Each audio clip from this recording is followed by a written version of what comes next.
Hey, good morning, guys. Okay, thank you for coming back to another broadcast over here at the Ellis Network.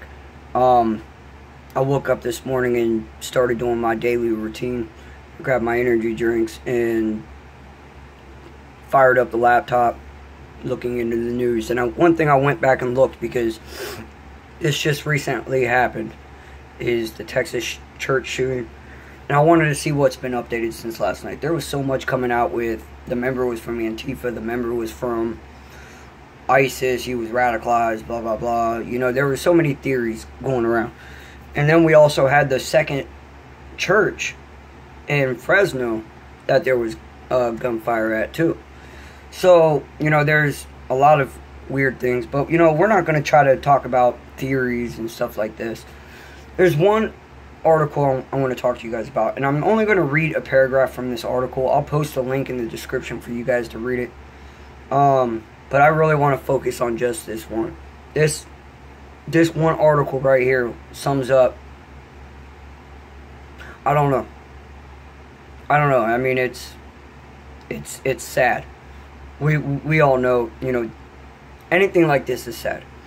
But I really want to bring this one paragraph out to you guys, and just to give you an idea of, you know, not only in a church, but you know how much evil, how much hatred is in this world, and it's insane. So anyways, this article, it's coming from the Washington Post. Alright, and this is what they're talking about.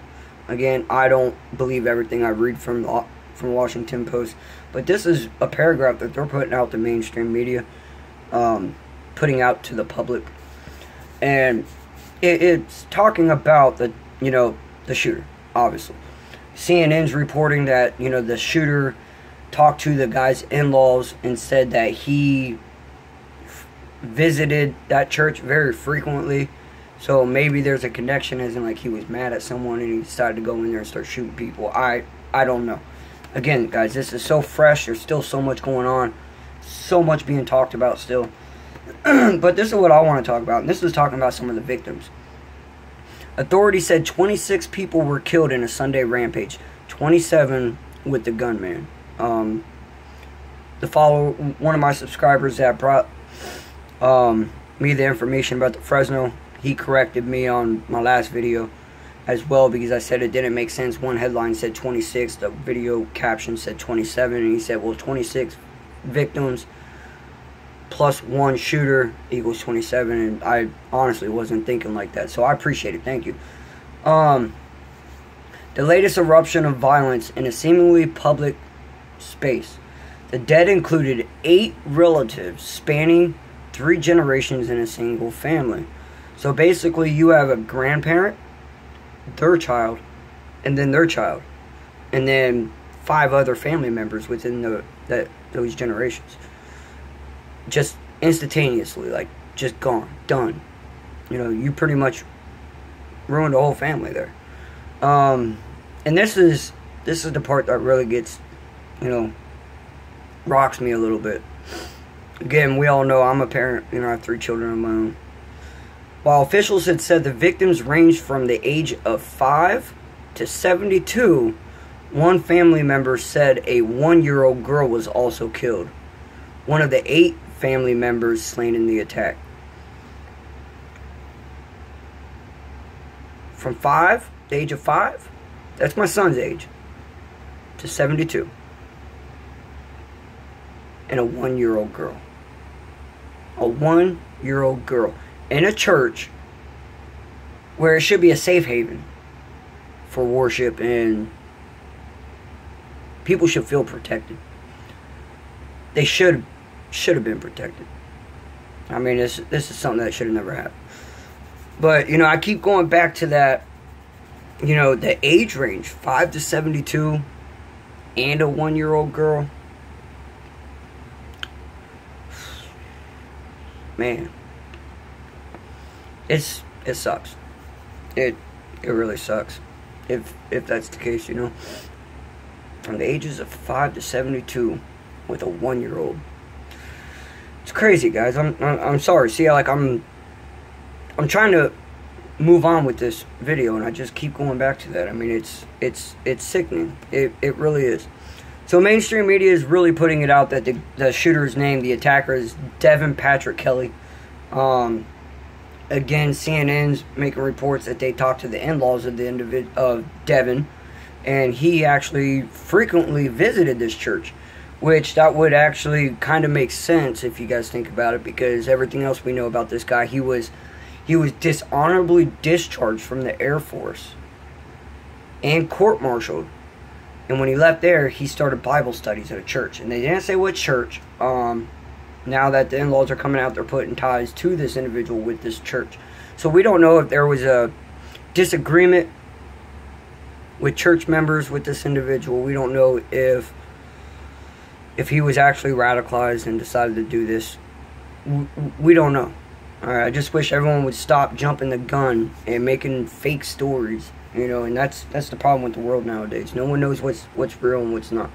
So, I mean, I don't know. I guess that's what makes me different than everyone else. When you guys come talk to me, I'll tell you guys what's being talked about. I'm not saying it's true or it's not, but it's definitely being talked about. Few clues were initially made public on possible motive or what made Kelly target the church in tiny Sutherland Springs. His in-laws had attended the church at some point, said Joe D. Tackett Jr., the Wilson County Sheriff. They were not present Sunday and only came to the scene later after hearing the news, he said. There must have been some reason he came here, but we do not know why, Tackett said. Greg Abbott, the governor in Texas, suggested Monday morning that there had been a reason why this particular location was targeted, although he did not go into detail, saying the details could emerge in the coming hours or days. You know, and we had the supposedly Antifa civil war started Saturday. And then this happened yesterday. I was told, and I haven't looked too much into it because I've been so busy with covering the protests, and then this happened. I'm only one guy over here at the Ellis Network, but I'm being told that Tony Podesta got arrested Friday. And then I'm also told that be on the lookout. And mainstream media is not really covering this because, of course, why not? This all goes back to Uranium One. You know, Tony Podesta was arrested Friday. And then I heard that might actually be a arrest for Huma Abedin and Hillary Clinton and Tony Podesta. Or the Podesta that works with Hillary. John. Sorry. You know, so there's speculation there. I don't know, guys. I haven't went and looked at it. You know, I've been too busy with this. So anyways, guys, I'm going to get off here. It looks like I need a haircut and I need to shave. I'm starting to look grody when I look at myself in my camera. I can only imagine what you guys are thinking of me. But I'll post a link in the article in the description. You guys can click on this and read it. 5 to 72 and a 1-year-old in 3 generations. This is definitely... that kind of sounds like to me that this attack was geared towards them. I mean, I understand when you're in a church. When you're in a church, I do get it. You tend to stick with your family while you're worshiping. But, damn, 3 generations with 5 other members, ranging from the age of 5 to 72, and a 1-year-old. I mean, it's just, I don't know if the attack was geared toward this family. I don't know. I mean, you guys just be safe out there, alright?